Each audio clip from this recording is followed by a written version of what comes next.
नमस्कार, आप सभी का हार्दिक अभिनंदन। आज हम प्लेनेट की सीरीज में नेक्स्ट टॉपिक कवर करेंगे सूर्य खंड नंबर 8। सूर्य खंड नंबर 8 में क्या क्या जनरल रेमेडीज हम कर सकते हैं, क्या सिम्टम्स रहेंगे और सबसे ज़्यादा इस हाउस में ज़रूरी है प्रिकॉशंस। यहाँ पर परहेज आपको ज़्यादा करने हैं। बहुत ध्यान से इस वीडियो को सुनिएगा और समझिएगा, बहुत काम की वीडियो है सूर्य खंड नंबर 8 के लिए। नमस्कार, मैं आपका मित्र ज्योतिषाचार्य कपिल त्रिपाठी आप सभी का हार्दिक स्वागत करता हूं। आप सभी से एक विनम्र निवेदन, अगर अभी तक आपने अपने इस चैनल को सब्सक्राइब नहीं किया तो please subscribe your channel and press the bell icon button, ताकि हमारी नोटिफिकेशन आपको मिलती रहे।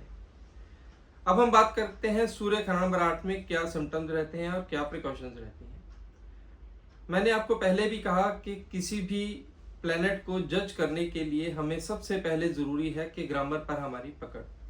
सूर्य खंड नंबर 8 को चेक करने के लिए हमें जो मुख्य तौर पर ग्रामर के रूल्स रहेंगे वह हमें देखने चाहिए कि हमारे 8वें घर को चेक करने के लिए लगन में कौन सा ग्रह प्लेस्ड है, क्योंकि लगन और 8वें की टक्कर होती है।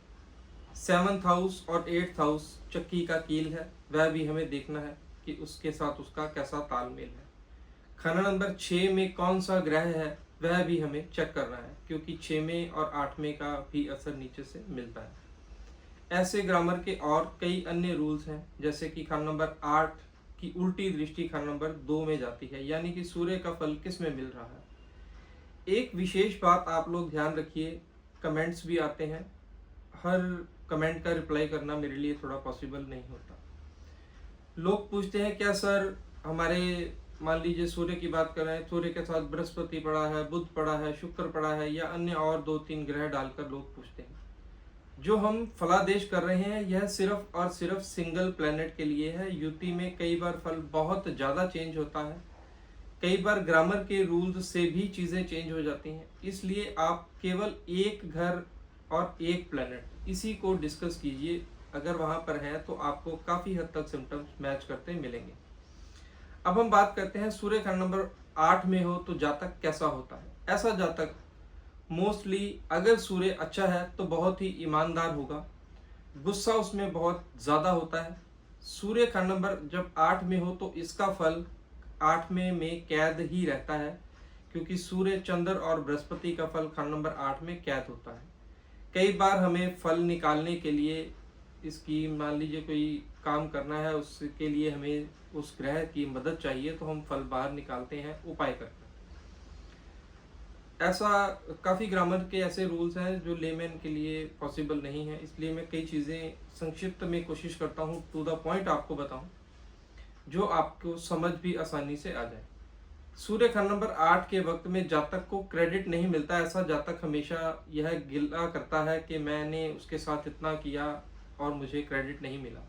अगर कुंडली में बृहस्पति अच्छा हो तो ऐसा ही जातक जिसको क्रेडिट नहीं मिल रहा, वह भगवान भरोसे छोड़ देता है। वह बोलता है कि कोई बात नहीं, मैंने अपना काम कर दिया, मुझे क्रेडिट चाहे नहीं भी मिला, ईश्वर तो देख रहा है। ऐसे कई चीज़ें ग्रामर से चेंज होती चली जाएंगी। सूर्य खंड नंबर 8 के वक्त गवर्नमेंट फेवर जल्दी से ऐसे जातक को नहीं मिलती। कंडीशंस अप्लाई हैं, अगर मित्र ग्रहों की मदद हो तो अच्छा पॉलिटिक्स या अच्छे गवर्नमेंट औहदे पर भी मैंने अपने प्रैक्टिस लाइफ में देखा है।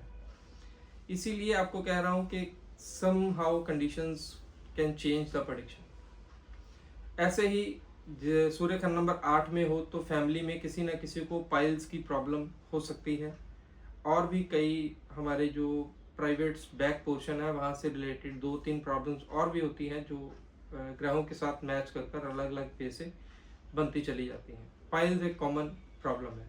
अमूमन सूर्य खंड नंबर 8 में मेलाफिक रिजल्ट देता है, राशियों पर भी डिपेंड करता है। कई बार राशि अगर चेंज है तो वहाँ पर रिजल्ट्स में थोड़ी बहुत चेंज आती रहती है। ऐसे जातक को अब हम बात करेंगे प्रिकॉशंस की। प्रिकॉशंस बहुत ज़्यादा है, कॉपी पेन ले लीजिए और प्रिकॉशंस आराम से लिखते जाइए। सबसे पहली और मेन प्रिकॉशंस के ऐसे जातक को अपने सीक्रेट्स कभी भी किसी के साथ रिवील नहीं करने चाहिए, नहीं तो वही जातक आगे जाकर उसका नुकसान करता है। ऐसे जातक को कभी भी अपने फ्रेंड सर्कल में कोई भी काम, पार्टनरशिप में या अपने बिजनेस में किसी दोस्ती यारी में इन्वॉल्वमेंट नहीं लेनी चाहिए, अदरवाइज लॉसेस ज़रूर होते हैं। सूर्य खाना नंबर 8 में हो तो भगवान की एक विशेष कृपा जातक को जरूर प्राप्त होती है। इम्पॉसिबल काम को भी वह पॉसिबल तरीके से कर लेता है। ऐसे जातक को चोरी भूल कर भी नहीं करनी चाहिए। दक्षिण मुखी मकान में भी मत रहे ऐसा जातक। जहां पर कुंडली में शनि होगा वहां से रिलेटेड जातक को प्रॉब्लम जरूर आएंगी, यह पक्की बात है, क्योंकि खाना नंबर 8 शनि का हेडक्वार्टर है, मंगल का भी घर है, लेकिन शनि से प्रॉब्लम जरूर आएंगी क्योंकि मंगल फिर भी सूर्य का मित्र है। फॉर एग्जाम्पल मान लीजिए शनि खाना नंबर 4 में पड़ा है तो आप देखेंगे कि जातक की माँ को और माता के खानदान में कोई ना कोई प्रॉब्लम जरूर फेस करने को मिलेंगी। और जैसे ही जातक खुद का मकान बनाएगा उसे और भी ज्यादा प्रॉब्लम्स फेस करने को मिलेंगी, क्योंकि शनि मकानों का कारक होता है। जैसा ही आप घर बनाना शुरू करते हैं आपकी लाइफ में कोई ना कोई प्रॉब्लम जरूर आएगी। मकान अगर बनाना हो तो अपनी कुंडली का विश्लेषण जरूर करवाएं, फिर ही कोई कंस्ट्रक्शन वगैरह कीजिए। अपने गुस्से पर हमेशा काबू रखिए। कई बार गुस्सा आपके रिलेशंस और आपके काम को खराब कर देता है। घर में गायें कभी भी मत पालें। वैसे तो आजकल पॉसिबल नहीं है, पर फिर भी कई एरियाज हैं जहाँ पर लोग ऐसा अभी भी करते हैं। घर पर प्लेन वाइट कपड़ा जो होता है, जो बजाजी का सफ़ेद कपड़ा, वह कभी भी यहाँ पर मत रखें। अपनी बहन के घर कभी भी मत रहें। जैसा कि कई बार हम देखते हैं कि इंसान की जॉब मान लीजिए किसी और शहर में लगे और उसकी सिस्टर वहाँ पर मैरिड है, तो वह कई बार कहता है चलो अपनी बहन के पास ही रह लें। ऐसा कभी भी मत करें, अदरवाइज बहुत मंदे परिणाम देखने को मिलेंगे। किसी व्यक्ति जो कोई भी व्यक्ति जिसके प्राण निकलने वाले हों, जैसे मान लीजिए कि वह हॉस्पिटलाइज है या उसकी डेथ का टाइम है, तो वहां पर ऐसे जातक को नहीं रुकना चाहिए, क्योंकि सूर्य अगर खाना नंबर 8 में हो तो ऐसे जातक के सामने अमूमन किसी के प्राण नहीं निकलते। वहाँ भी कंडीशंस अप्लाई हैं, कई जगह पर आपको यह देखने को मिलेगा, पर मोस्टली सूर्य खाना नंबर 8 वाले के सामने किसी के प्राण नहीं होते, उसके सामने किसी की डेथ नहीं होती। अगर यहाँ पर भी वही बात है कि कंडीशंस अप्लाई होंगी। अगर कोई जवान बंदा है तो आप कोशिश कीजिए कि सूर्य खाना नंबर 8 वाला वहाँ पर ज़्यादा देर रहे और उसकी रिकवरी हो रही हो तो हो जाए। और अगर कोई वृद्ध अवस्था में है जहां हम खुद ही चाहते हैं कि अब इसकी ईश्वर इसके प्राण हर ले और उनके जो दुख वाली कंडीशंस है वह निकल जाए, तो वहां पर ऐसे जातक को उठकर वहां से दूर चले जाना चाहिए।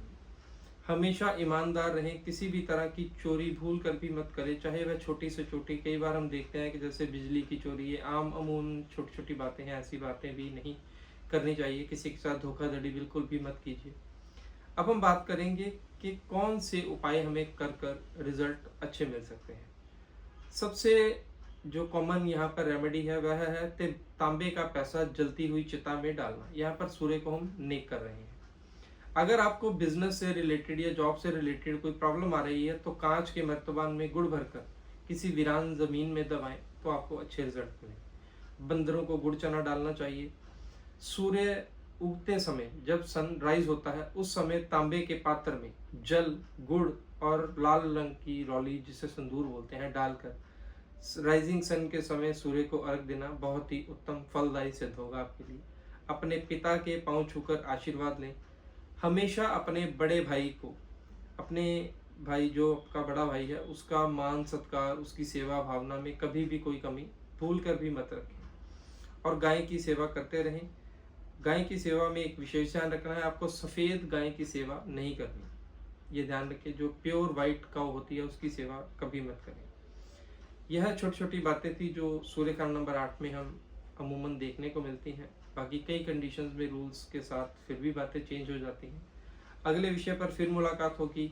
आपसे जाते जाते फिर एक बार निवेदन, अगर आपको मेरी वीडियोस अच्छी लगती हैं तो अपने इस चैनल को सब्सक्राइब कीजिए, वीडियोस को मैक्सिमम शेयर किया कीजिए।